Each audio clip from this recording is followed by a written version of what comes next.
ವಿಠಲನು ಈ ರೀತಿ ಗೃಹಸ್ಥಾಶ್ರಮವನ್ನು ತೊರೆದು ಹೋಗಿ ಸನ್ಯಾಸಾಶ್ರಮವನ್ನು ಸ್ವೀಕರಿಸಿ ಕೆಲ ದಿನಗಳ ನಂತರ ಪುನಃ ಬಂದು ಗೃಹಸ್ಥಾಶ್ರಮವನ್ನು ಸ್ವೀಕರಿಸಿದ್ದು ಊರಿನಲ್ಲಿ ಕೆಲವು ಜನರಿಗೆ ಸರಿ ಕಾಣಲಿಲ್ಲ.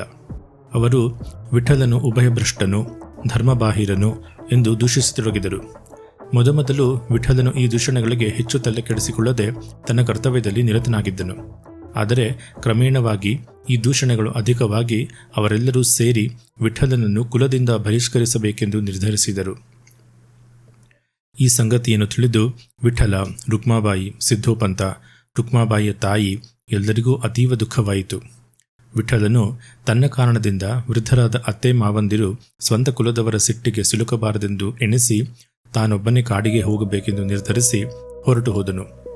ರುಕ್ಮಾಬಾಯಿಯು ಪ್ರತಿದಿನ ಮನೆಯಿಂದ ಅನ್ನಾಹಾರಗಳನ್ನು ತೆಗೆದುಕೊಂಡು ಹೋಗಿ ವಿಠಲನಿಗೆ ಕೊಟ್ಟು ಆತನ ಸೇವೆ ಮಾಡಿ ಬರುತ್ತಿದ್ದಳು.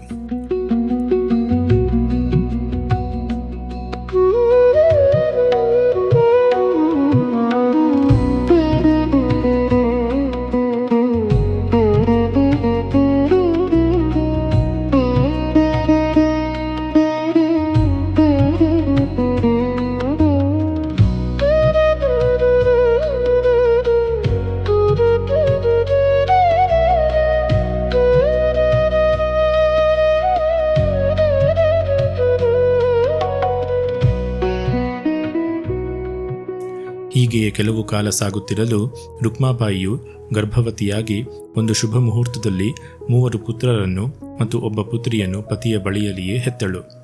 ದಂಪತಿಗಳು ಅತ್ಯಂತ ಸಂತೋಷದಿಂದ ಶಿಶುಗಳನ್ನು ಎತ್ತಿ ಮುದ್ದಾಡುತ್ತಿದ್ದರು. ದೈವಾಂಶದಿಂದ ಹುಟ್ಟಿದ ಶಿಶುಗಳಿಗೆ ನಿವೃತ್ತ ದೇವ, ಜ್ಞಾನದೇವ, ಸೋಪಾನದೇವ ಮತ್ತು ಮುಕ್ತಾಬಾಯಿ ಎಂದು ನಾಮಕರಣ ಮಾಡಿದ್ದರು. ಜನನಿ ಜನಕರಿಗೆ ಆ ಶಿಶುಗಳು ಬಾಲಲೀಲಾ ವಿಲಾಸಗಳನ್ನು ತೋರ್ಪಡಿಸುತ್ತಾ ಸಂತೋಷಪಡಿಸುತ್ತಿದ್ದರು.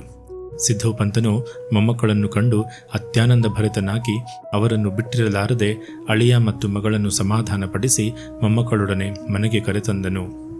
ಹೀಗೆ ಕಾಡಿಗೆ ಹೋಗಿದ್ದ ವಿಠಲನು ನಂತರ ಹಿಂದಿರುಗಿ ಬಂದು ಪುನಃ ಊರಿನಲ್ಲಿಯೇ ತನ್ನ ಸತಿ, ಅತ್ತೆ ಮಾವಂದಿರು ಮತ್ತು ಮಕ್ಕಳೊಡನೆ ವಾಸಿಸಲು ಪ್ರಾರಂಭಿಸಿದನು. ಇದು ಕಥೆಯ ಒಂದು ಪುಟ್ಟ ತುಣುಕು ಮಾತ್ರ. ಸಂಪೂರ್ಣ ಕಥೆಗಾಗಿ ನಮ್ಮ ಸ್ಕಂದಶ್ರೀ ಕಥೆಗಳು ಯೂಟ್ಯೂಬ್ ಚಾನೆಲ್ಗೆ ಭೇಟಿ ನೀಡಿ.